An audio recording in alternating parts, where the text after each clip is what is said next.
All right, so let's go to our next segment, which is one smart and one dumb. And I mean, I could maybe make 17 things that are dumb about the Packers game, but let's start with something smart from this weekend. So, Chief, what did you see that was smart this weekend? What stood out to you? For me, I think it was New England finally trying Travion Henderson outside, going against that Bucs defense at front.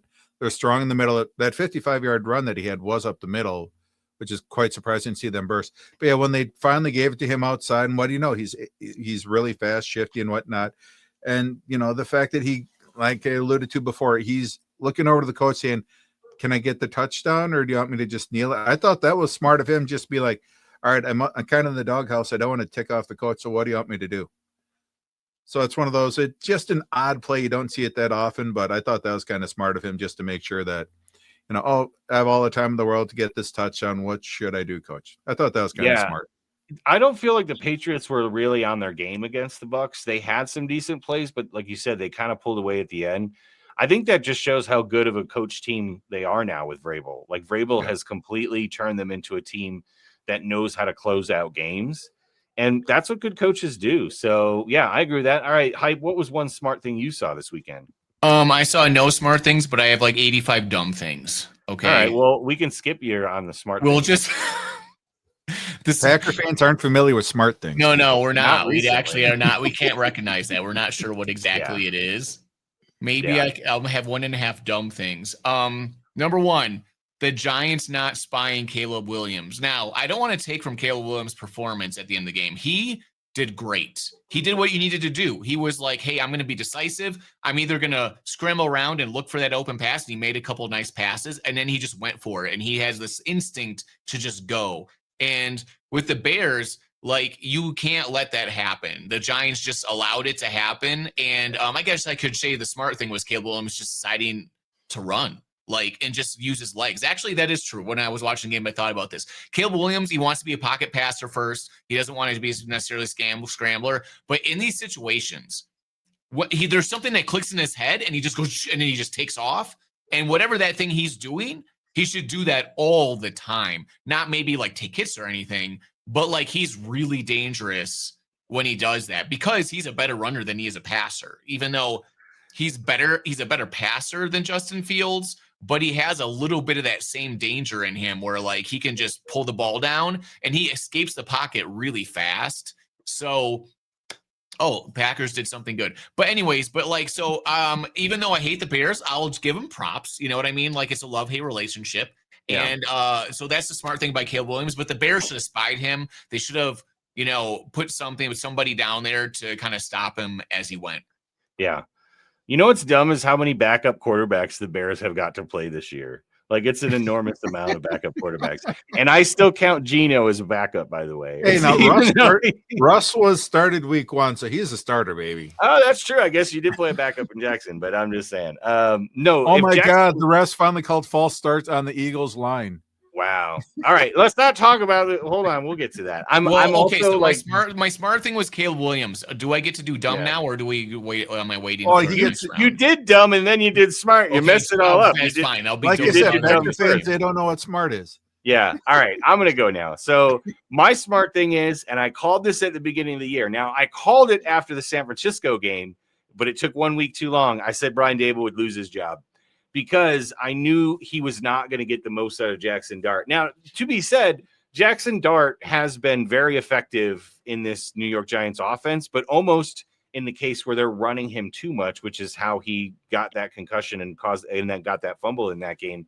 And I know they're missing Neighbors, and I know they're missing Scadaboo, but Brian Daboll has not been a good coach for 2 years, and you gave him a chance. And I don't even think it's the offense that's the problem. It's that they've blown 3 fourth-quarter leads this year already where they were up by 2 scores, the Giants have. And so 4. I'm sorry. Did I say 2 fourth? I said, 4 fourth-quarter leagues where they were up by double digits. That's just unacceptable. You got to change in the house.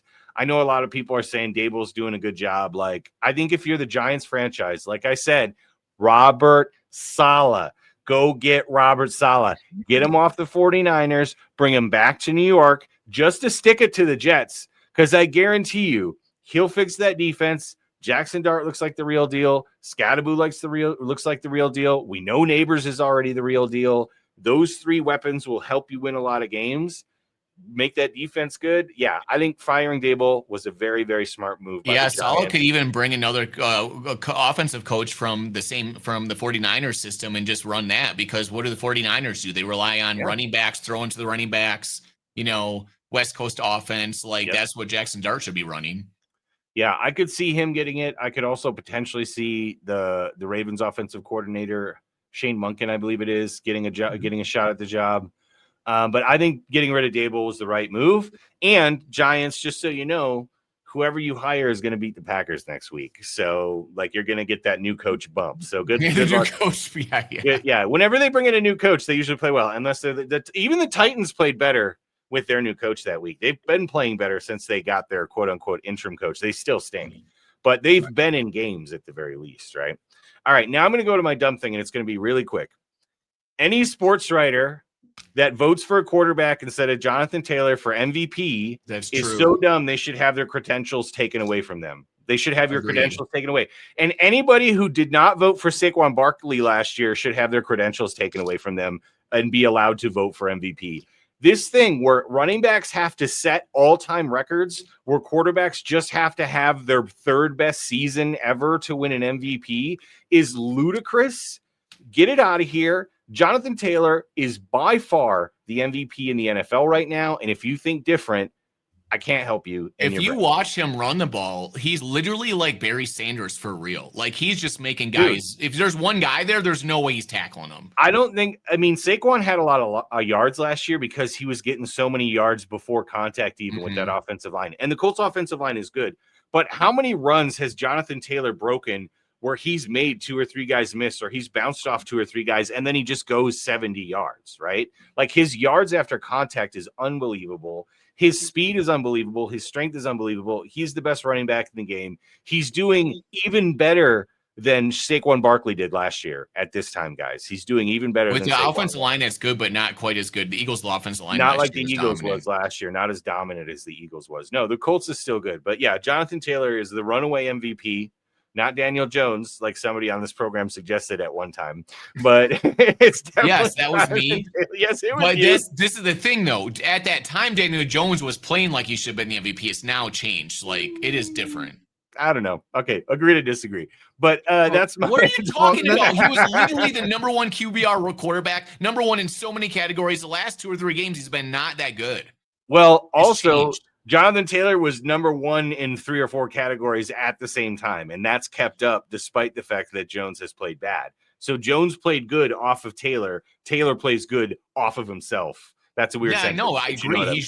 Jonathan Taylor right now is by far the MVP of the league. By a mile. It's not even close. A close second. Well, the thing about it is at first, the offensive line's blocking fairly well. And yes, he should have been considered, I thought. But it's just that Daniel Jones, if you look at the difference in the Colts between before, you had Daniel Jones and all of a sudden they're a Super Bowl contender. And he was playing literally as the best quarterback in the league, analytically wise. So you're okay, you're the best team, the best analytics quarterback. That's MVP. But then you take any step down from that level and boom, no, Jonathan Taylor is the MVP. Well, see, this is another problem I have is when you have the best stats as a quarterback, but you also have the best running back, I don't believe you're the best quarterback.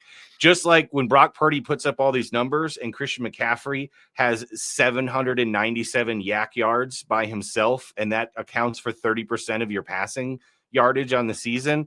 I'm sorry, I don't think you're a huge difference maker. I think it's the guy getting the yak yards, just like I thought it was Jonathan Taylor. But regardless, Jonathan has now showed himself. The thing is, MVPs are made in the second half of the season. The first half kind of matters, but not that much.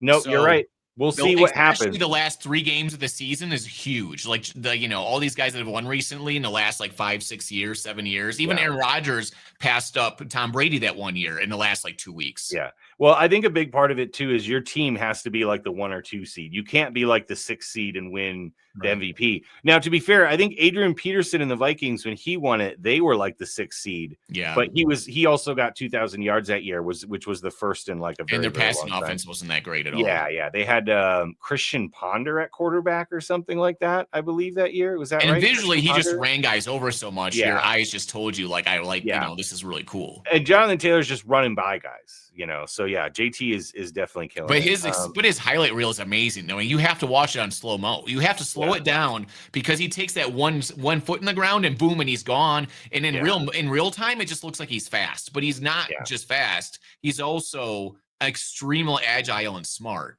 Right. Okay, so Dave, did you get to do your dumb yet? No. Okay, what's your dumb?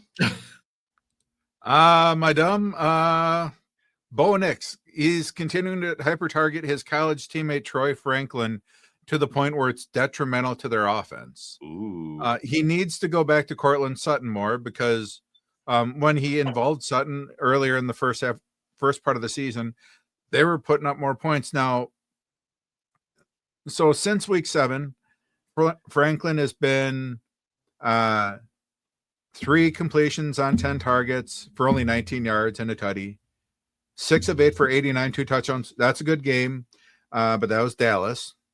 4 of 10 for 27 yards against Houston, and then 5 of 9 for only 40 yards against the Raiders.